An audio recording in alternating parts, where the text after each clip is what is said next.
Electric field and potential का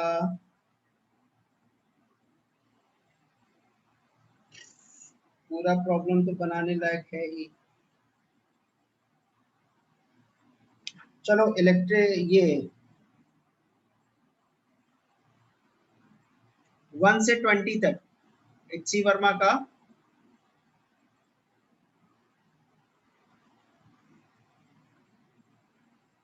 question number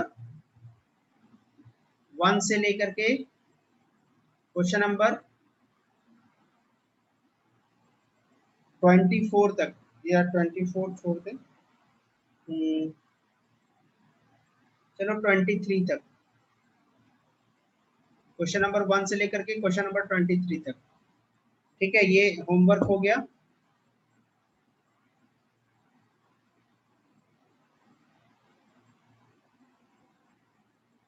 चलो एक चीज और बताते हैं, ये होमवर्क लिख लो, उसके बाद फिर आगे बढ़ो। लिखिए। Yes sir. चलो हेडिंग डालो, relation between work and potential. Relation between work and potential.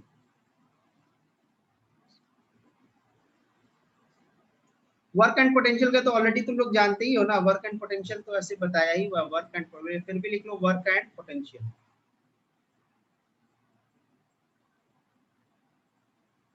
ठीक है, यहाँ पे देखो क्या होता है कि मान लिया जाए तुम्हारा इनसे कोई इलेक्ट्रिक फील्ड रीजन है, कोई इलेक्ट्रिक फील्ड रीजन है, यहाँ पे इलेक्ट्रिक फील्ड रीजन है ये। इसमें क्या किया मैंने, एक charge Q0 test charge once again उठा करके क्या किया, यहाँ ला के रखे। तो इसमें क्या हो गया, वर्क डन बाई, एक तो एक्सटर्नल कर रहा है, वर्क डन बाई एक्सटर्नल यहाँ ला के रखने में, और एक इलेक्ट्रोस्टैटिक फोर्स की वजह कर भी वर्क डन हो रहा है, जिसको हम लोग कंजर्वेटिव फोर्स कहते हैं। ठीक है, कंजर्वेटिव फोर्स कहते हैं। तो work done by conservative force क्या होता है, negative of the change in potential energy, पहले बताया जा चुका है। ठीक है, अब यहाँ पे negative of the change in potential energy करते हैं, तो चेंज होता क्या है, you final minus you initial. अब यहाँ पे ये इंफिनिटी की बात कर रहे हैं, तो इंफिनिटी पर यू इनिशियल कितना हो जाएगा, 0 हो जाएगा। यहाँ पे ये देखो ये कितना होगा, माइनस यू फाइनल सिर्फ बचेगा, और ये कितना हो जाएगा 0, और u फाइनल को हम मान लेते हैं u के बराबर है, तो वो कितना हो जाएगा u।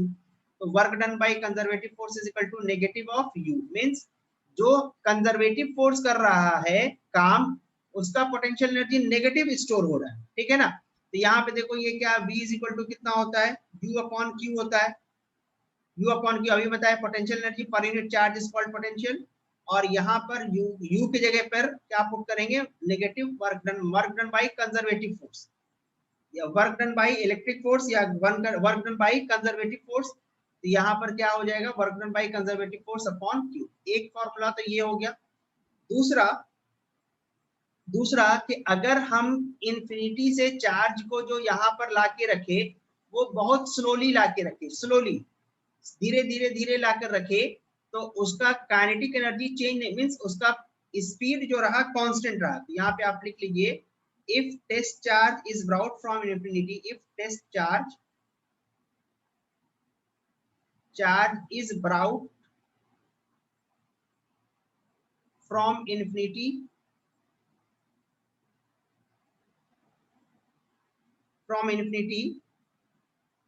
to the given point,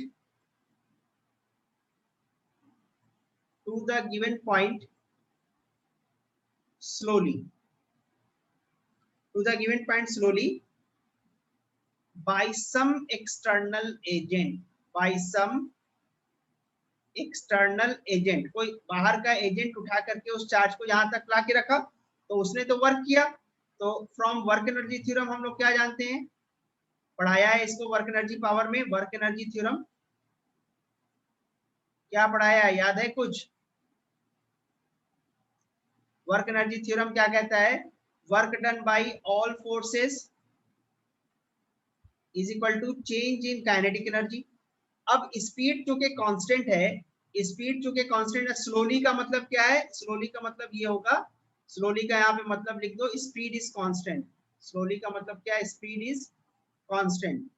ठीक है, स्पीड कांस्टेंट है तो change in potential kinetic energy कितना होगा, 0 होगा। ऑल फोर्सेस में यहाँ पे वर्क कौन कौन कर रहा है, एक तो work done by electrostatic force या work done by conservative force, plus work done by external, जो एक्सटर्नल एजेंट काम कर रहा है। और यहाँ पे काइनेटिक एनर्जी फाइनल भी वही है, इनिशियल भी वही है, तो ये कितना हो जाएगा, 0। तो वर्क डन बाय कंजर्वेटिव या सी जो लिख रहे हैं वो इज इक्वल टू कितना हो गया, वर्क डन बाय एक्सटर्नल। यहाँ पे कंजर्वेटिव में कौन सा फोर्स है, this is work done by electric force या work done by electrostatic force जो है वो कर रहा है।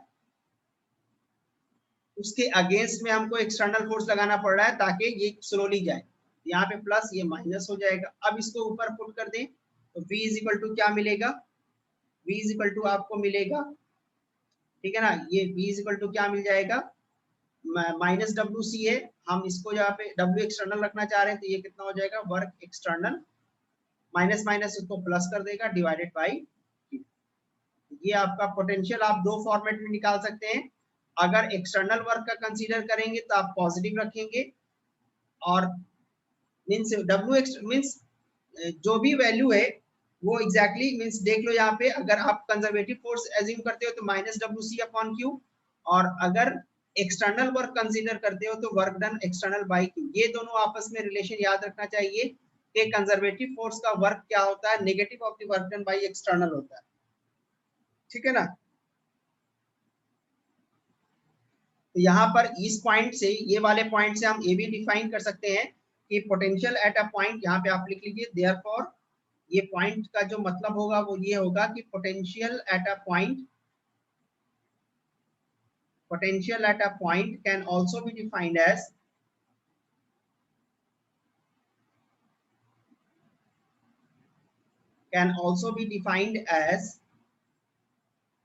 the work required, defined as the work required per unit charge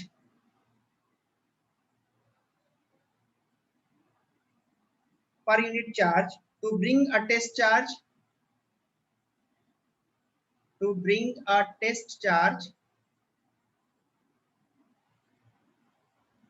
work required per unit charge to bring a test charge from infinity to that point,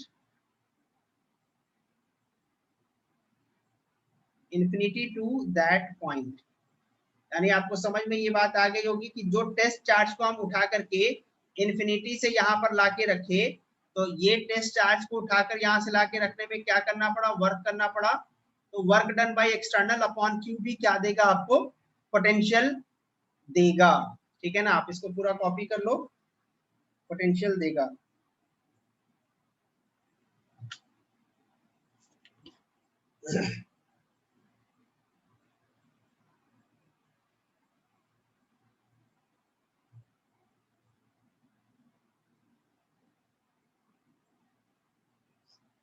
हो गया ये,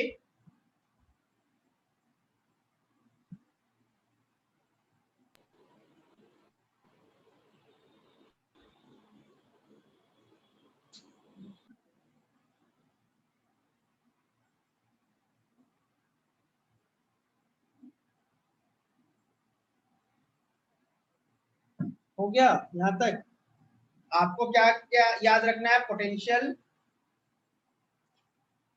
energy per unit charge भी आपको पोटेंशियल होगा, work external by Q भी work potential होगा, और minus W C by Q भी वर्क पोटेंशियल होगा।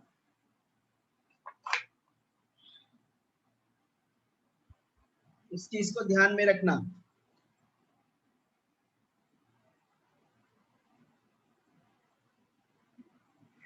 ठीक है। yes, sir. आज नहीं तो इतना ही रहने देते हैं, फिर कल बात करते हैं। कल भी हम क्लास कोशिश करेंगे लेने का, क्योंकि इस वीक में 2 दिन डिस्टर्ब हो गया है ना, तो कल हम अरेंज करेंगे, 11-12 बजे तक मैसेज डाल देंगे, अगर सब तैयार हो जाएगा तो 4 बजे से क्लास लेंगे, नहीं तो फिर संडे को देखा जाएगा। चलो ठीक है, आज यहीं तक रहने देते थे, और ये कंप्लीट कर लेना, होमवर्क जो दिए हैं उसको बनाने की कोशिश करना सब लोग। चलो ठीक है फिर, ठीक है ना? ठीक है।